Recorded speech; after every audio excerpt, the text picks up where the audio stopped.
Okey, tuan-tuan. Assalamualaikum warahmatullahi wabarakatuh. Dalam sistem kepercayaan kita, kita ada sedikit masalah. Bukan masalah sistem tu tak lengkap, masalahnya dari segi kita lah. Itu agama kita ni, bila kita umur 60, dia tak bagi surat laporan pencapaian. Dia tak macam anak kita yang UPSR ke bulan 3 dah ada dah ujian pencapaian. Jadi kalau lemah boleh hantar tuition ni. Kita ni pencing mesti melayar sampai surat GPA, tapi dia tak sampai surat sejauh mana dah capai tahap nak masuk syurga. Dia tak ada report card. Jadi oleh kerana kita tak ada report card, yang kita adanya di akhirat nanti. Lepas dapat buku tu, sama ada neraka atau syurga, dia tidak kata, oh ni lemah ni boleh balik mentah, baiki balik. Tak ada ya. Dia tak ada minor correction, dia ada gagal ataupun lulus je. Jadi oleh kerana sistem kepercayaan kita macam tu, jadi kita sebagai orang yang duduk di dunia ini, hanya sekali je peluang yang kita ada. Dan peluang yang kita ada itu dia terbatas, kan, dia terbatas. Jadi kita perlu membuat indikator sendiri. Maksudnya kita perlu ada satu tahap yang untuk mengukur achievement kita sampai atau tak sampai. Jadi untuk membuat ukuran itu, para ulama tasawuf cuba membantu kita dengan mengatakan bahawa, kalau sahabat-sahabat masih ingat, saya sebut manusia itu ada dua matlamat ya. Matlamat pertama berkait dia dengan Allah. Matlamat kedua berkait dia dengan makhluk. Jadi kita hidup ni ada dua benda yang kena achieve lah ya. Kalau kita bercakap kita dengan Allah, kita ada satu aspek yang kita kena sampai lah. Kalau kita bercakap dalam aspek kita dengan manusia, kita ada perkara yang perlu kita capai. Yang dengan makhluk ni, biar dulu cerita yang ini. Untuk kita berbicara tentang Allah SWT, dia punya matlamatnya kita hendaklah jadi hamba Allah. Dan kita jadi hamba Allah. Jadi untuk mencapai matlamat jadi hamba Allah itu, dalam ilmu tasawuf ada lebih kurang 4 mekanisme. Ya, ada 4 mekanisme yang mendorong kat situ. Pertama sekali, ibadat. Yang kedua, susah. Yang ketiga, terjebak maksiat.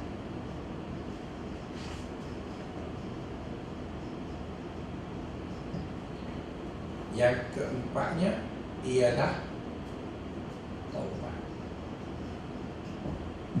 Itu mekanisme.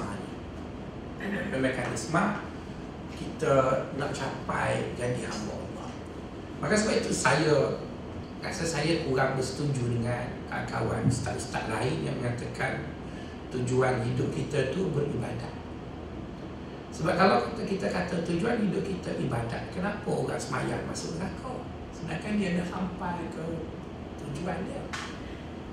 Kan ada ayat Quran, wailul lil musallin, nerakalah, celakalah bagi orang yang semayang.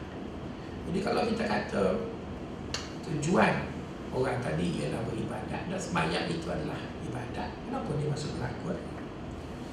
Jadi yang dia masuk neraka tu, dia menggunakan mekanisme itu tetapi tidak capai kepada matlamat ini, dia masuk neraka. Jadi oleh kerana itu, kita hidup ni, ibadat itu ialah salah satu mekanisme. Kamu begitu juga terjebak dengan dosa ya. Bila saya sebut perkataan terjebak dengan dosa, janganlah lepas ni pergi buat dosa. Bukan. Sebabnya nak beritahu ada kalau Allah Ta'ala uji orang tu, dia dosa, tiba-tiba dia insaf, dan dia jadi baik. Ada kan orang macam tu. Tapi tak payahlah seronok ustaz ada macam tu. Kalau saya nak try juga, tak payahlah ya try tu. Takut tak balik-balik dia. Tapi dan nak sebutnya ada orang yang begitu. Ada orang Allah Ta'ala uji dia dengan susah. Dengan sebab dia susah tadi, dia patuh dan taat pada perintah Allah. Jadi sekarang tuan-tuan, saya tidak nak bercakap pasal ibadat, saya tidak nak bercakap pasal dosa, saya tidak nak bercakap pasal susah. Cuma saya nak bercakap bagaimana kita nak ukur kita ni sampai dah kepada matlamat jadi hamba Allah. Jadi oleh kerana kita nak tahu sampai ke tidak tu kita tidak diberi laporan, maka kita mesti membina indikator. Dan kita duduk kat universiti ni, kita selalu dengar pensyarah-pensyarah buat bila nak buat indikator tu mesti accurate, mesti apa lagi ya, accurate, mesti valid, gitulah. Itu bahasa orang kat universiti pakai. Kita ni duduk universiti terbaik, tak faham pun kena buat faham lah. Itu kan duduk sembahyang kan. Semalam punya taklimat sengih orang sembahyang ya. Kementerian Pengajian, bukan Kementerian Pelajaran, banyak-banyak yang tinggi taklimat. Logo UN ke depan so. Masa duduk tak rapat dia kursi ya.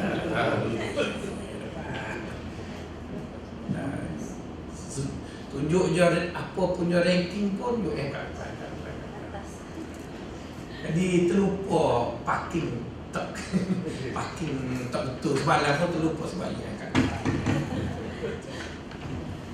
Jadi kita nak buat indikator tu lah kan. Jadi maksudnya kita nak capai kita punya matlamat jadi hamba Allah.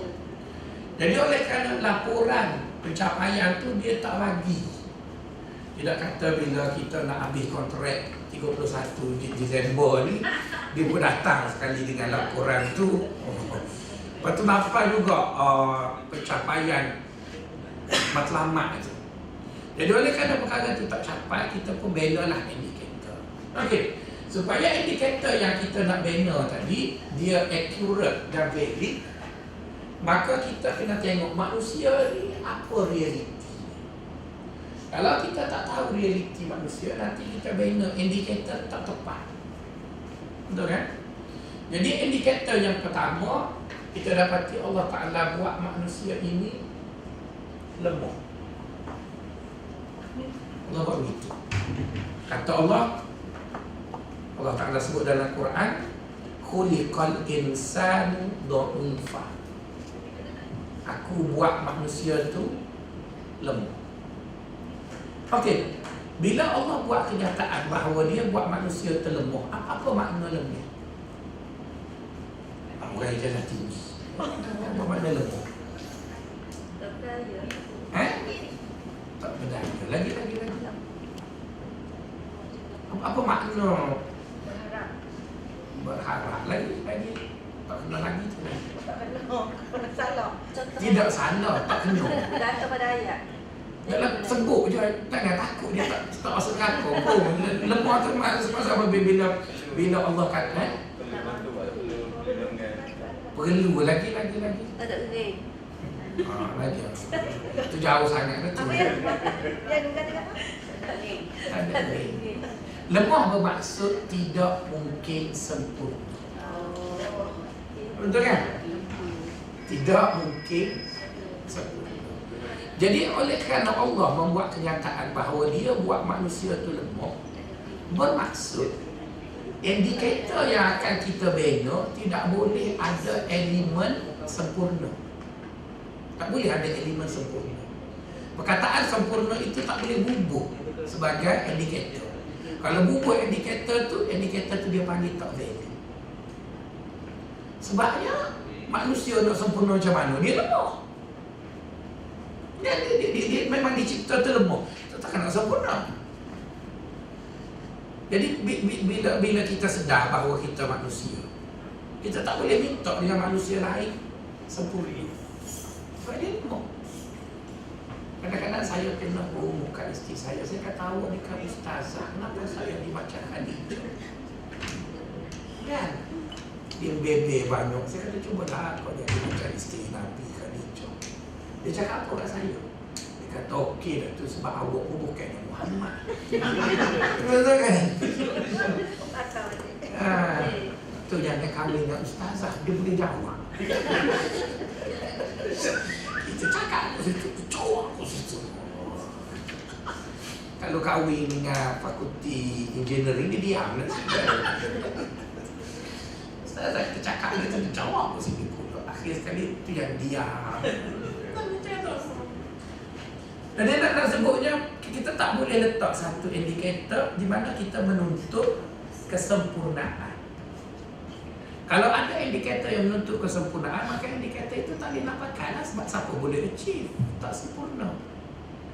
Maka orang tasawuf kata, untuk tahu kita ni dah capai ke hamba Allah, indikator pertama iaitu berusaha.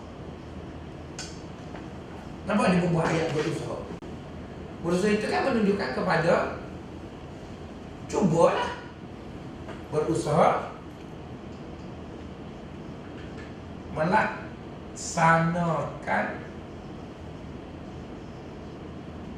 perintah. Okey dah tu. Berusaha melaksanakan perintah Allah. Jadi kalau dalam hidup ini kita sentiasa berusaha melaksanakan perintah Allah, okey dah tu. Kau kena macam mana? Kena khusyuk dari takbir sampai salam. Siapa berani angkat tangan dia khusyuk takbir sampai salam? Cukup lagu balik.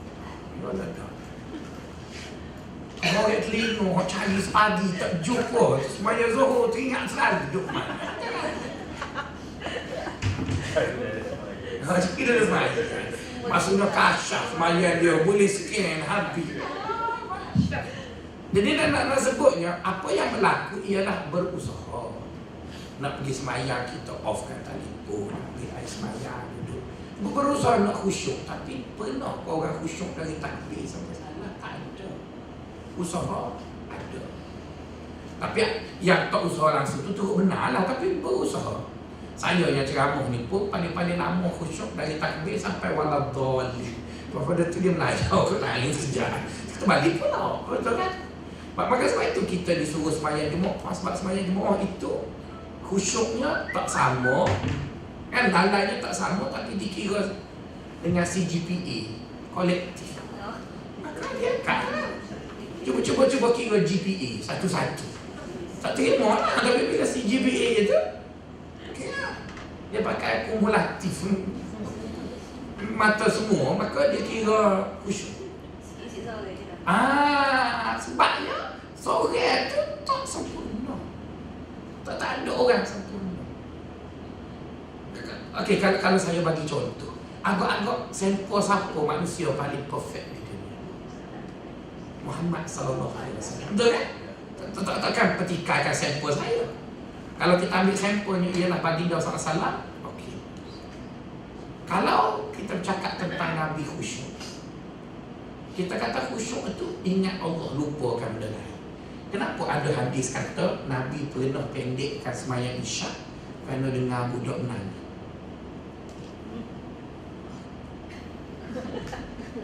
Tu Nabi tu. Dia dengar budak. Nabi pernah pendekkan solat asar kerana teringat ada sebunyi lagi buah kurma yang belum diambilkan zakat. Teringat kau kurma nak budak tu semayang. Tapi okeylah Nabi teringat benda baik, kita lagi teruk kan, lari dari GST lah apa benda. Tapi yang pentingnya nak kira sebutnya ialah khusyuk itu bukanlah saya nak petikai Rasulullah, tapi nak sebutnya ialah kesempurnaan itu tidak mungkin. Jadi kalau orang tanya kenapa awak tak bubuh indikatornya sempurna, sebab khuliqal insanu dha'ifan. Allah buat manusia itu lemah. Dan di antara makna lemah ialah tak mungkin sempurna. Maka sebab itu bila KPI pensyarah dia tulis berusaha menghantar ISI. Itu bagus dah tu, kena dah tu indikator. Bukan dia suruh terbit. Ini hantar pun jok. Tu yang tak boleh makan penuh tu. Padahal kan dia suruh usaha. Lepas tu saya tak komen bila BSM letak berusaha. Tak, sebab saya ngaji tasawuf. Dia suruh usaha je. Biasa je lah, saya ada hantar pagi ni, tak dia pukul 10 reject kan. Tanpa. Tapi ada email improve. Hantar lah tu. Kata-kata kenapa tak tobek-tobek? Hantar lah tu. Dia tolak. Salah dia. Kenapa dia tolak? Ini hantar pun jok. Katanya. Oh sadar dah tu. Jadi kira staffnya baik dah tu. Kalau terbit tu cerita lain. Kalau terbit terasa syurga dah lah. Sekarang ni kan dia usaha. Jadi sekarang apa yang berlaku masalah, kita protes lepas tu tak buat. Jadi tu yang tak betul tu, buat je lah. Buat. MQF, hantar je lah dulu, dia sebeki buat pula. Betul kan, kita siap-siap. Jadi nak sebutnya, tuan-tuan dan puan-puan, sahabat-sahabat sekian, indikator nak jadi orang baik ni ialah berusaha untuk taat perintah Allah. Dan perintah Allah ada dua jenis perintah Allah. Satu buat apa dia suruh, satu tinggal apa yang dia larang. Dua jenis perintah tu kan. Jadi dalam mentaati perintah Allah, apabila kita tahu dia suruh, kita cuba buat. Dia suruh kita tutup aurat, kita tutup aurat. Dia suruh kita buat tu, kita buat. Kita tahu apa yang dia larang, kita tinggal lah. Tapi kadang-kadang ada kala tak lekat berek. Ada kala ter itulah yang menggambarkan kepada kemanusiaan tu. Tu. Ini gurau lah sama-sama kita. Tapi rekod tu salah. Tak apa lah. Bini ambon orang Jawa. Dia beranaknya bakar berapa tak ada air tu kan. Orang Jawa ni tak cukup 100 hari tak boleh. Kalau orang lelaki 70 hari tak boleh naik pakok kepala. Jadi saya baiklah, tapi bila dah 70 hari man is man. Betul kan, walaupun ustaz. Bila tengok orang tu lain belum safur. Jadi nak sebutnya kita cuba nak jadi orang yang baik, tapi kadang-kadang manusia adalah manusia lah. Jadi nak sebutnya kadang-kadang bila kita buat dosa yang kita buat itu bukan sengaja, tapi kita. Saya tahu tuan-tuan semua baik. Tuan-tuan tahu kan bahawa mengumpat itu dosa. Betul kan? Tapi bila minum teh sikit, mula-mula tanya khabar, apa khabar, rumah sihat. Lepas tu nampak cantik lah, beli tudung, beli kat mana, beli kat sana. Masa aku beli tu aku tengok orang mula-mulanya baik. Lepas tu termumpak. Astaghfirullahalazim. Kakak siapa boleh angkat tangan? Saya alhamdulillah selama duduk ni tak pernah mengumpak kat orang. Tapi kita tak ada lah duduk dalam majlis, jom kita pergi mengumpak. Tak ada lah jenis macam tu kan. Tapi sikit-sikit tu ada lah. Mungkin saya mengaku orang lain pun, pensyarah lain pun duduk kantin tu kan. Tak tahu je lah. Jadi maksudnya, tapi mereka itu tidaklah sengaja pergi untuk buat dosa, tapi betul. Jadi sebab itu kita tidak meletak indikator itu dengan makna sempurna. Tak boleh kita kata indikatornya ialah sempurna melaksanakan perintah Allah. Tak boleh lagi tu. Ayatnya mesti berusaha melaksanakan perintah Allah. Okey, apabila kita dah faham melaksanakan perintah Allah, jadi melaksanakan perintah ini ada 3 golongan. Ya? Ada 3 golongan. Maka janganlah kita jadi golongan pertama dan kedua. Sebaliknya laksanakanlah perintah Allah itu pada golongan yang ketiga. Okey, apa golongan pertama? Golongan pertama ialah melaksanakan perintah Allah kerana ada kepentingan. Dalam bahasa yang beruntung dipanggil ada masyhur. Ada untuk. Jadi dia sendiri bila taat perintah Allah bukanlah kerana Allah pun, tapi kerana ada untung lah. Ada untung. Misalnya, kalau tuan-tuan pergi ke Kelantan, orang Kelantan jual kedai makan tu ramai sangat pakai kopi. Dia pakai kopi. Tak pakai kopi kan melambangkan orang tu baik. Tapi orang tu buat menipu kira. Jadi dia pakai kopi tu bukan kerana dia baik, tapi kerana ada kepentingan. Tapi bukan semua orang macam tu. Orang Kelantan baik ramai juga. Tapi dah sebutnya ada yang macam tu. Ada yang menunjukkan kononnya dia baik, tetapi dia sendirinya tak baik. Kesana ke sini berpakaian orang baik-baik. Pakai jubah, ada janggut, gitu, begini. Tapi dia sendiri, kita tak boleh tuduh orang ni, tapi nak sebut ada kategori orang macam itu. Bukan maksud orang tu bukan. Maksudnya jangan kita taat perintah Allah kerana ada kepentingan yang kita ingin capai. Tapi kita taat perintah Allah kerana itu perintah Allah. Perintah Allah lah. Ada orang suka sembahyang sunat di masjid kerana nak maintain jadi pengurusi. Jadi rugilah tu. Allah Ta'ala sebut dalam Quran, wa minan nasi man ya'budullaha ala harf fa in asabathu fitnatun inqalaba ala wajhi khasiran dunya wal akhirah. Ada di kalangan hamba Allah ini yang menyembah Allah, yang buat taat pada Allah kerana ada kepentingan. Bila kepentingan tu ada, dia buatlah. Bila kepentingan tu hilang, dia pun tinggal.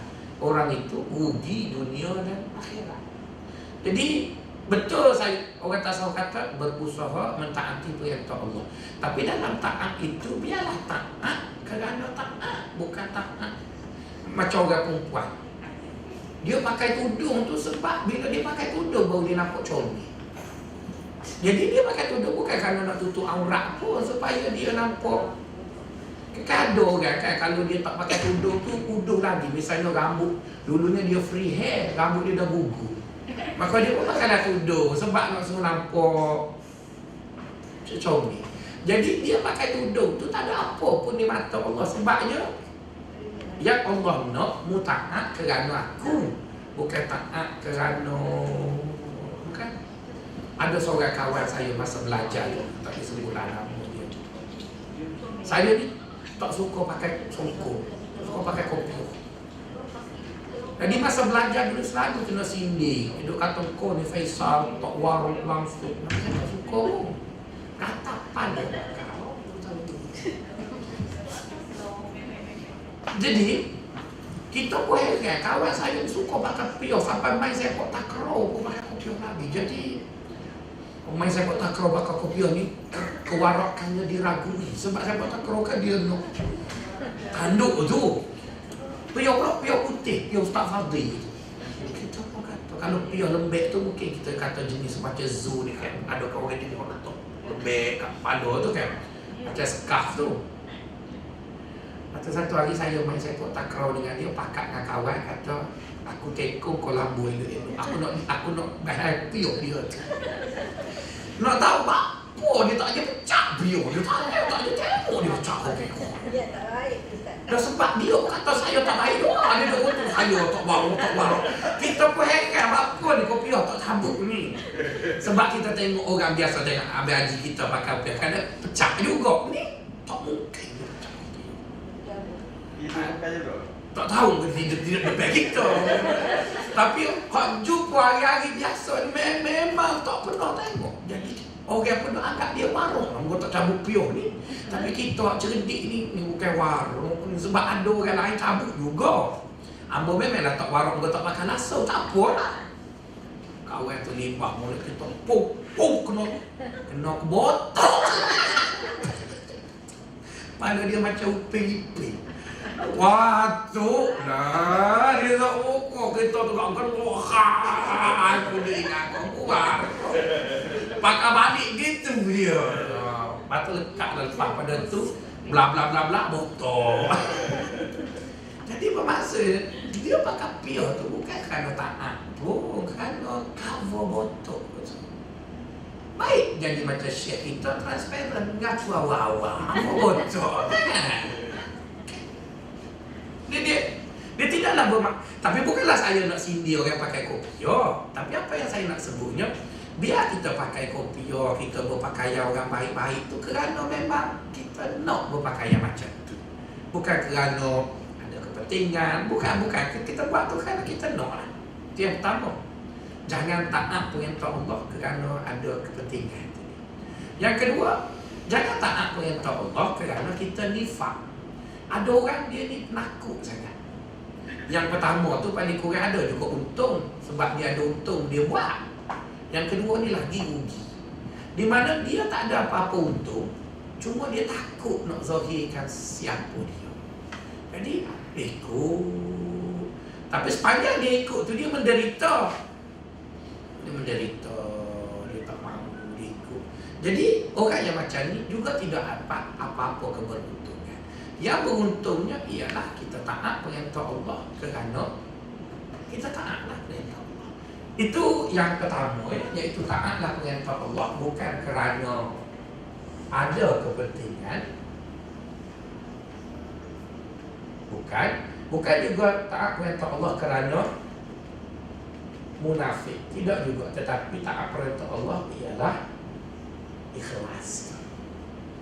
Boleh, itu yang pertama. Okey, yang kedua, dinasihatkan kita apabila kita taat perintah Allah, kita meraihkan dua perkara ini. Perkara pertama, kita diminta supaya jangan tiru orang. Jangan tiru orang. Okey sahabat-sahabat, kalau saya tanya sahabat-sahabat, apa beza antara tiru dengan ikut?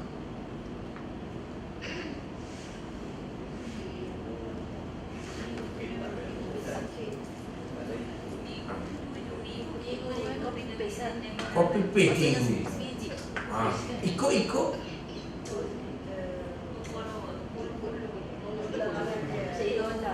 Oh, faham. Betul lah tu. Maksudnya tiru tu menggambarkan kepada negatif. Iaitu tiru bodoh. Orang buat, kita pun buat. Orang tanya apa buat, entah. Itulah. Tapi kalau ikut ni, misalnya ijazah dasar bagi 13 subjek teras tu, betul kan? Kita ikut, kau mana tak kenal dengan jabatan kita beki lah. Betul kan? Kalau tiru ni pakai ambil berdemak, tak situ. Kita jabatan ekonomi, bubuh jabatan sejarah misalnya. Itu dia panggil tiru lah tu. Ikut ni yang betul tu kita ikut lah. Yang tak sesuai tu kita ada sedikit modifikasi. Ada modifikasi. Jadi modifikasi itu tidaklah keluar dari konsep tu. Maka sebab itu agama kita suruh kita ikut Nabi. Nabi tu orang baik betul. Tapi agama suruh ikut, bukan suruh tiru. Sebab tiru penat. Nak tiru Nabi 9, takkan mana boleh. Tak mana boleh tiru. Nabi budak makan rutok. Rutok tu dekat kapur Nabi murah je. Sini mahal sebab Rusus tayu import. Jadi kena kaya dululah nak makan macam dia. Tapi kalau kita ikut Nabi makan halalan tayyibah. Ini Nabi makan rutok, kita makan kuih. Tak boleh, kita dipanggil ikut sebab Nabi makan benda baik, kita makan benda baik. Jadi dipesan pada kita jangan tiru orang. Jangan tiru orang. Ada orang yang suka pergi umrah setahun 3 kali, pergi ya. Kan? Sebab dia VK7, Profesor B, pergi ya. Takkan kita kali nak pergi juga. Betul kan? Kita tak perlu tiru dia. Tapi dia buat baik, buatlah. Kita pun buat baik juga. Ada orang sedekah RM100, kita pun tiru dia. Lepas tu bengong. Tengok tu lalu tu bengong. Jangan tiru dia. Tapi ikut ni maksudnya dia bagi, kita pun bagilah. Dia bagi amount ikut poket dia, kita bagi amount poket kita. Jadi agama tak ajar kita tiru orang. Agama ajar kita ikut. Bila kita jumpa orang baik, kita ikut. Dekat Akademi Islam ni, ustaz yang paling hebat berceramah ialah Ustaz Roslan Muhammad. Tu kan? Dia tu orang Kelantan, tapi orang pun tak sangka dia Kelantan, nampak perfect. Dia lah handsome. Menurut putih, aku ni gelap. Dia putih, handsome, bercakap. Assalamualaikum. Suara dia sedap Ustaz. Iyalah, betul. Betul saya kata perfect itu. Saya kata, jadi masa mula-mula saya nak ceramah dulu, saya nak tiru dia. Saya tiru dia pakai baju kacing pasal ni bersokok, patut buat begitu juga. Letih, lepas sejam ceramah letih. Sebab otak saya ni kena bagi part. Satu, kena jaga perkataan, takut keluar kelantan. Lepas tu kena jaga intonasi biar nampak cool je. Lepas tu kena jaga gaya, tak boleh nafas tinggi-tinggi. Lepas tu yang keempat kena jaga idea. Letih. Akhir sekali dia kata malah dah aku tiru dia, baik aku jadi Faisal. Kan senang happy. Tapi Ustaz Roslan baik, saya pun baik juga. Tapi saya bukan Roslan. Saya bukan Ustaz Roslan lah. Ustaz Roslan dia baik juga. Datuk Pengarah pun baik juga. Tapi saya bukan dia. Kalau tiru Datuk Pengarah, dia handsome, sengkok, saya pun dengan dia. Dia pakai baju merah, saya pun pakai juga. Dia nampak comel, kita nampak tocah. Dia tak boleh. Dia tak boleh tiru. Tapi ikut tu ada lah. Ikut tu maksudnya hari Jumaat Datuk Pengarah apa semua pakai baju Melayu gitu. Jadi saya ikutlah. Cuma dia putih, dia pakai merah, tak pun dia putih. Kita orang hitam sedar-sedar diri je lah. Jadi berarti tu dia panggil ikut. Ikut ni maksudnya kita menjejaki seseorang tadi dengan faham. Dengan kita faham. Bukan copy paste. Jadi dalam kita taat pada perintah Allah, kita kena ingat kita ni tidak mempunyai latar hidup yang sama. Ya? Macam perempuan jadi pegawai sokongan. Saya tengok pagi-pagi ada yang suami begitu caring, bagi hantar. Nak boleh turun tu nampak cakap dalam kereta dulu mungkin bang ambil hantar I love you. Walaupun kereta buruk, tapi ada yang tak dengan kereta. Jadi dia punya tudung tu taklah rosak sebab kereta. Ada naik motor mungkin turun tu pakai pergi sebab kebas banyak. Ada yang terpaksa bawa sendiri. Mari siapa suami duduk mana tak tahu kan. Jadi nak sebutnya setiap kita kan berbeza. Ada anak kita yang sehat, jatuh tangga, 5 anak tangga pun tak kata, tak ada apa pun. Ada anak kita kena hujan sikit demam selalu. Jadi dia tak sama. Jadi kita tak payah tiru orang. Yang kita buat adalah mengikut kita. Kita mampu banyak tu, kita buat macam tu lah. Saya kadang-kadang bila mengajar dekat orang pencing, dekat bangsa apa tu, dia orang kat pencing, perempuan-perempuan pencing, kuatlah puasa orang perempuan kan. Dia tak makan. Jadi daripada tak makan saja, baik puasa. Jadi kadang-kadang hari Khamis kita jumpa dia orang, Assalamualaikum Ustaz. Waalaikumsalam. Puasa tak hari ni? Astagfirullah. Dia astagfirullah kita. Kata puan nak puasa lah. Jangan duduk astagfirullah saya memang niat puasa pun, tapi ada JKA mesyuarat pengaruh aja makan dulu. Jadi saya ada halangan, apa-apa ada halangan, ada rumah orang tak aja apa, puasa je lah. Jadi berarti dia buatlah. Kenapa saya kena tiru dia? Maka sama juga orang yang staf sokongan tak boleh tiru gaya taat perintah Allah pensyarah. Pensyarah tengok dia sembahyang ke surau. Kalau Zuhur pukul 1:30 tu, pukul 1 dia turun dah. Dia naik pula pukul 3 dia naik. Dia duduk tangga masjid tu. Dia kan tak marah, discussion. Cuba ijazah tinggi duduk 5 orang surah. Ustaz Wan saya nak kata Confirm boleh tukar. Ya tak ada SPC. Jadi dah sebutnya kita jangan tiru orang. Orang lain buat, dia buatlah. Dan kita rasa begitu ya. Itu yang pertama. Iaitu dalam buat taat jangan tiru orang. Sebaliknya kalau nak ikut tu, ikut dengan faham. Itu yang pertama. Okey, yang kedua disebutnya Yang pertama tadi jangan tiru ya. Ini yang pertama lah ya. Yang kedua, jangan tiru. Yang ketiga, jangan buat banyak. Jangan buat banyak. Buat pada kuantiti yang sikit je. Sebab kalau buat banyak, dia bakal buat sekali. Kan misalnya dekat jabatan tu, kita ada collect duit rental. Jangan sekali pergi 500. Nanti tak worry lah, pakai sekali tu dalam servis. Orang collect RM10, bagi RM10. Sebab nanti bulan depan boleh bagi pula. Nak belanja kawan, jangan terus belanja kit 5 tingkat. Nanti tak belanja dah lah. Belanja goreng pisang, cakar ayam, mihun Singapura, okey lah. Tapi yang penting, setiap kali bunyi APC, bawa mihun Singapura tahun depan, APC pula mihun Singapura tambah udang. Jadi boleh bawa sama. Tapi kalau sekali bagi kambing tu, lepas tu tak bagi je lah. Dia kira orang bagi dulu. Buat sikit je lah. Buat sikit. Dia kenapa benda itu dicadangkan buat sikit? Kerana ada satu hadis Nabi ya. Nabi kata, Iza aradallahu li'abdin istakmala.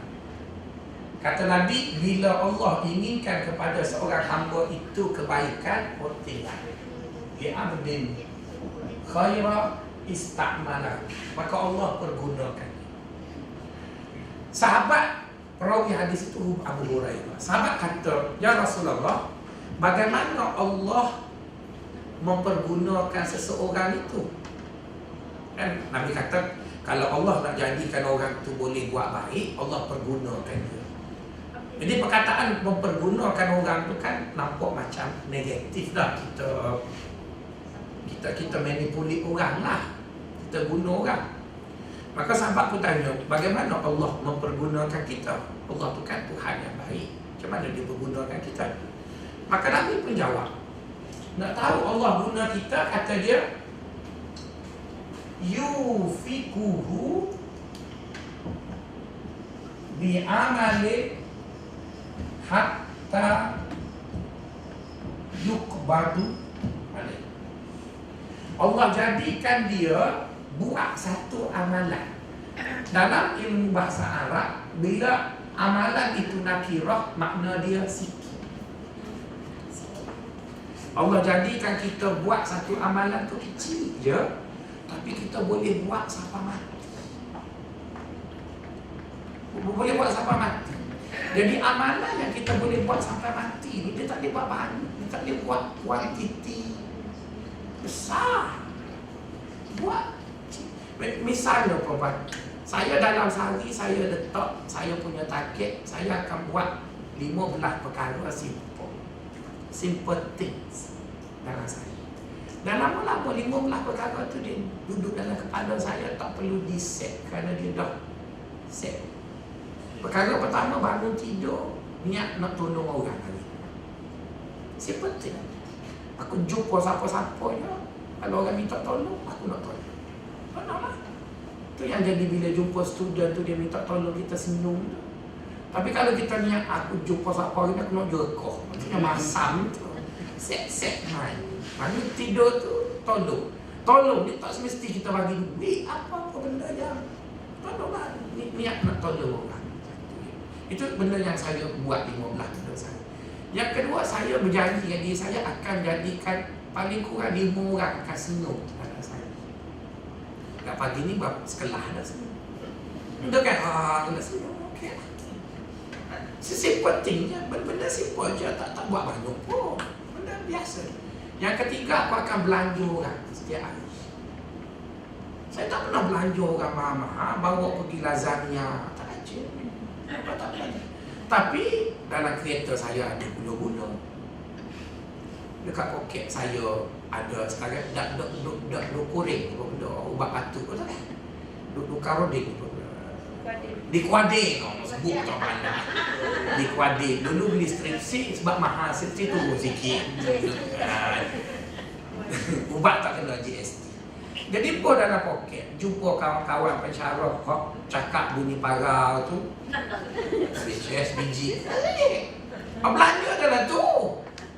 Takkan nak belanja kena beli nasi lembut. Tak, belanja ni bagi orang makan. Dekat meja bilik saya kat jabatan tu, student datang, ada mangkuk, ada gula-gula. Student datang, kita tengok dia jeling-jeling, ambil je lah. Ambil. Ada orang malu ambil sok, tak malu teruk je tu. Okey lah, gula-gula beli by day, tak naik harga. Bukan. Maksudnya bukan beli pizza, bukan pizza tu pakai beli sekali, tak beli dah lah.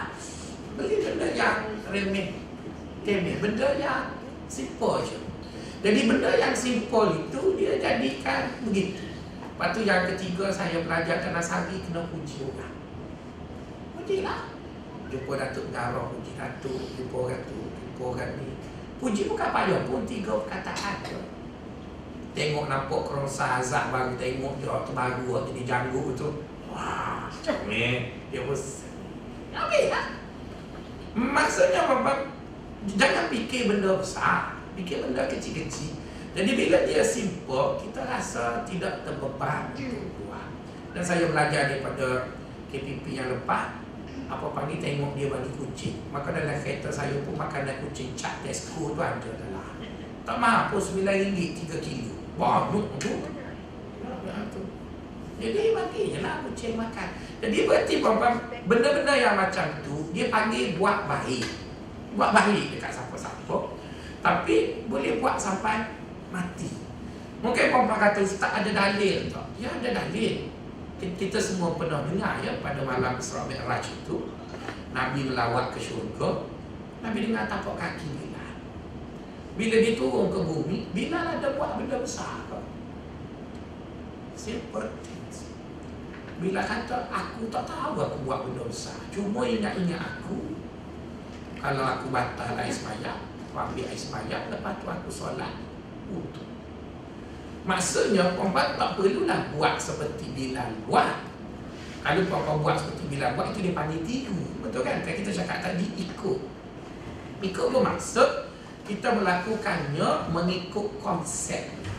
Jadi secara konseptual, apa yang Bilal buat ialah simple things, benda kecil tapi dia buat begitu. Jadi untuk jadi seorang yang baik pada kacamata orang-orang tasawuf, tak adalah payah sangat. Indikatornya berusaha melakukan ketaatan terhadap perintah Allah. Dan perintah Allah itu ada 2. Buat apa dia suruh atau tinggal apa yang dia larang. Yang penting dalam konteks itu ialah usaha. Usaha. Jadi bila tuan-tuan sudah berusaha, tuan-tuan capai ke tidak dia punya benda tu, pada saya tak berbangkit. Kalau tuan-tuan kata kena capai baru sempurna, tuan-tuan nak kata apa dekat Nabi Nuh? Boleh tuan-tuan kata Nabi Nuh gagal. Sebab Nabi Nuh lagi lama berusaha 950 tahun. Orang yang masuk Islam 5 orang kan? 5 orang kan? Maksudnya kalaulah benda indikator Nuh diletak dekat ijazah tinggi, tak ada lah APC dekat orang ijazah tinggi.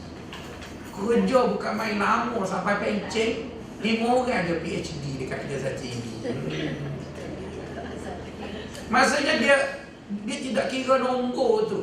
Sebab kita bukan berinteraksi dengan manusia. Dengan manusia dia dikira lah nombor tu. Tapi dengan Allah tidak kira nombor, Allah kira usaha. Nabi Muhammad juga tidak berjaya mengislamkan pakciknya Abu Talib. Boleh tuan-tuan kata Nabi Muhammad gagal? Saya rasa terlalu brutal untuk mengatakan Nabi Muhammad tu gagal. Kenapa kita tak kata Nabi Muhammad gagal? Sebab dia dah berusaha sungguh-sungguh. Pakcik dia gagal itu. Dan kepada kepercayaan kita bahawa Allah tak perlu pada Nabi nak mengislamkan orang. Kan kita tahu Allah itu maha berkuasa. Jadi boleh je jadikan kita semua Islam.